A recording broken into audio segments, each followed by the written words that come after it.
What's going on, guys? Welcome back to Hippo Supercoach, and today we're obviously going over the Friday night game, St Kilda Port Adelaide. So it was actually a good game. Port just got the job done, and pretty decent Supercoach scores from just about everyone. I think we'll talk about St Kilda first. Actually, we'll talk about Port first because they're a bit more lackluster with their scoring and less interesting. So Boak's gone 130. So now this is someone, if he's actually playing midfield for 430k or about maybe 450 because he's going up a bit this week, he's one to consider. Like, we obviously know how he can get to 600. We know he's capable of getting to 600 if he plays like a full-time mid-roll. And like, they did win, so they might assume that that's the method of winning. I don't know. I don't know who sacrificed the CBAs. I need to have a look at the numbers, but both played really well. So one to keep an eye on just because of the price tag, I think. And yeah, like 30 touches, 6 tackles, a goal, 13 of them contested. Had 8 clangers as well, which wasn't great. But to still score 130 with 8 clangers, I think that's really impressive. So yeah, keep an eye on Travis Boak. Connor Rosie 99. So had a bit of a down game, but I'm happy with that from him. I still expect him to probably average 105 to 110. I don't think it's going to be much more than that. But it will still be like a safe top 6 forward. Played. I think he tackles really well, and he had a lot of times where he was held without the ball, and they just did not pay free kicks for him for whatever reason. So yeah, I think Rosie's fine. Don't really worry about him. 99 still a very good score. Butters 98. Good job if you got him. I think that's a good score for him too.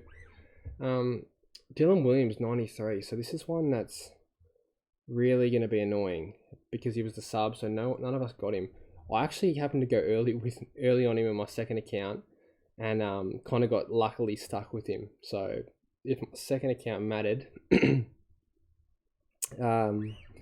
that would be nice, but yeah, it doesn't really matter too much.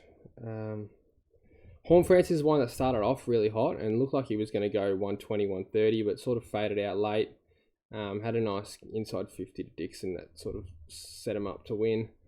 But yeah, it's the story of his season, I think. It's just he can go missing. He's so hot and cold. You have a 5-minute patch where he scores 50. You get a 5-minute patch where he scores -10. or a quarter where he doesn't score. So I think to those that jumped off, it's probably the right decision. But yeah, if you didn't quite jump off yet, an 86 is still, it's a nice score. Like, you still take that for someone who you started for 300k. I think that's it from Port. I don't think this. The Bryn Teakle, so 57, really faded late. Like, really faded. Had a hard opponent, obviously, Rowan Marshall. Still one that I'll have to consider, but 57, it's like, it's right on that awkward score where it's like, do you jump on him next week for Rat? If you don't have Rat, well, do you get a Madden to Teakle and you'd have to use another trade? It's like, if you don't have Rattigalia or Samson Ryan, well, you're probably not going to trade Samson Ryan, but if you don't have Rattigalia, you have to use 2 trades just to get in Bryn Teakle. Is that really worth it? Not sure. What does his run look like with ruck opponents? It's Bryn Teakle, and he's 198, so it's not like he's dirt cheap. It would be another thing if he was 102k, but yeah. So break even of -7, obviously smash that. He's got Essendon. Draper's a hard opponent. Yeah, it's not looking good. So the next 3 aren't looking good. Draper, Goldie, Gorn / Grundy. Richmond gets a bit easier. Hawthorn pretty easy. Tim English, not the strongest ruck. Geelong don't have the strongest ruck, but yeah, you need these 3 weeks right here. Is going to be the tricky weeks to navigate for him. So I think, yeah, I think it's one to think about over the week. It's probably going to come down to one of those 50-50 calls again, like just about every pick this year has been. All right, let's move on to the fun stuff. So St Kilda, Rowan Marshall, 157. Thank God. It's about time we've got something like this from him. Everyone that held the faith, good job. I was thinking at quarter time, he's gone, Teakle's in, and shows you don't go early on primos like that, because obviously they can come good, and he tore it apart in those last 3 quarters of that game. He was everywhere. He was taking intercept marks. He had 28 hitouts, 10 tackles. Like, this is the Marshall we started with. So it gives me hope for not only him, but for other primos like Neil and stuff. I think they will all come good eventually. It's just a matter of when. But yeah, really happy with Rowan Marshall. Obviously, anyone that VC'd him, good job, because I know a few people were jumping on with the stat where I think he never scored badly against Port, and obviously his history at Marvel's pretty good too. But yeah, no, really good job if you VC'd him, and it's the perfect start. When you have a VC that's like a pod VC, and they go off like Marshall has early in the week, it's like probably the most satisfying thing for Supercoach. Jack Steele 118. So he's another one that dropped off a little bit late in the game, but still a really, really good game from him. 9 tackles. This is what I picked him for as a starting pick. So it's kind of frustrating to watch now, but I mean, it is what it is. Jack Sinclair. So he's one I brought in, 107. I think he probably could have scored a bit more. The disposal efficiency wasn't amazing. Yeah, I think he should have had a bit more, to be honest. But 107 will still take.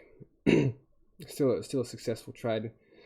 In my opinion, he'll go down a little bit more money, probably like a couple of thousand, if that. So if you are considering him, I probably would jump on. I think he looked really good, and yeah, Wanganeen and Malera played well, and it showed they both can play well at the same time. Mason Wood continues to be a weird pick, a weirdly good pick. If someone started him, that's like it's unreal, like how you wouldn't have expected him to do what he's doing. But yeah, obviously we probably wouldn't jump on him now, but he's been unreal. And then St Kilda, yeah, Wanganeen Malera played really well. This is why I picked him at the start. Didn't work out while he was in my team, but yeah, if you held him, good job, I guess. Then that's pretty much it. Philippou's 20. Wow, that's terrible. 6 clangers, 12 touches, and 10 of them were handballs. Yeah, no, that's really stiff.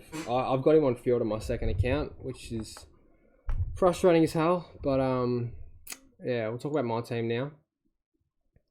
So yeah, jumped on Sinclair in the end, which I think I'm happy with. I think he's definitely got potential to be a top 6 defender. I don't know if he'll be D1, but he'll be thereabouts. I think from the point, you got to remember when you're bringing players in, it doesn't matter where they have scored in the weeks you haven't had him. It's where they score from the week you bring him in to the end.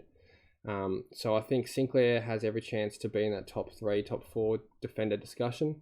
The role's clearly there. Obviously gets a bit of attention, but yeah, I think yeah, the way he plays is just really good, and he'll be better on the bigger grounds, I think. So I don't know where they play next few weeks. I'm not going to check, but I think with more space, he's going to be score better with more space in the ground. So yeah, happy with the Sinclair pick. At this point, it's a real toss up, because I could get rid of Setterfield and keep McKenna and bring in someone like Oliver or Walsh. Like, Walsh is the one I really wanted. Or I keep Setterfield, which is what I kind of want to do, and bring in someone like Petrarca, who's got a really nice run. So the one I have right now is what I'm leaning towards. Petrarca's not someone I've ever really loved as a Supercoach pick, but the run is really, really nice. And that's what's sort of standing out to me. Now, I could go Zach Merritt, but I really have a strong feeling that he will get the Will Drew tag next week. So yeah, it's not something I want to take a risk on, because they've been successful every time they tag him. And I think, Ken Hinkley, why would he not tag someone as damaging as Merritt when you know it works? So yeah, it's not something I want to sit through next week. I think Merritt, if you're going to bring him in after the Port game. But yeah, so Petrarca's probably the one I'm thinking of, and I obviously can bring in any player of any position with DPP. But I'm sort of starting to think about how my final team's going to structure. So Zeeble and Sheasel will probably go back, obviously, here. They'll be here, and they'll have one spot here.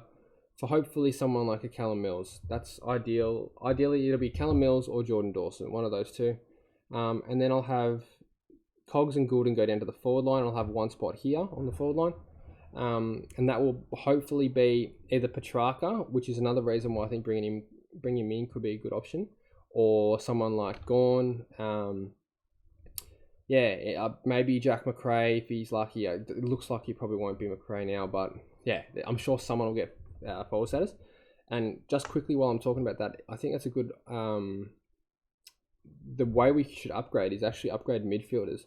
And the reason being is because none of these midfielders are going to gain DPP where you would want to have them in other positions, right? So, I mean, sorry. Say you want to bring in someone like a Mills, right?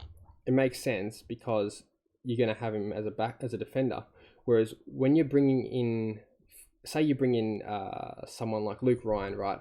If you bring in Luke Ryan and he's your last primo, then you don't have any room to fit in some of these guys at DPP. So that's why I think you should get midfielders over the next few weeks to upgrade. Because, yeah, I want to try and save one spot on each forward and back line for that next lot of DPP. Obviously, if I'm at the point where I could just go full primo in round 10, which I'd take a mirror. No, that's not going to happen. But if it did, or if your team was like that, then obviously you just upgrade because you're not going to want to just sit a rookie on the field for no reason. But I think just try and bring in midfielders over the next few weeks. Anyway, so my team, I want to have one spot on each. And then I'm going to have, if Petrarca, will assume he's not going to get it. I'm going to have 1, 2, 3, 4, 5 spots to fill. Now, obviously, a pretty good cash in here and a little bit on the bench in the midfield, not great. Semi-decent here, got Rat to still cash in, and then the forward line making quite a bit of money. So, yeah, it's gonna cost a lot of trades, but it's what I'm sort of leaning towards. So let me know what trades you guys are doing as well as what trades you think I should do. Now, obviously, I'm locked into Sinclair now. Seamus Mitchell is a no-brainer, so it's just about Petrarca. Should I get rid of Setterfield instead of McKenna and just get Walsh or Clary, or should I keep Petrarca and keep Setterfield because Setterfield's you would assume, give you a decent on-field score?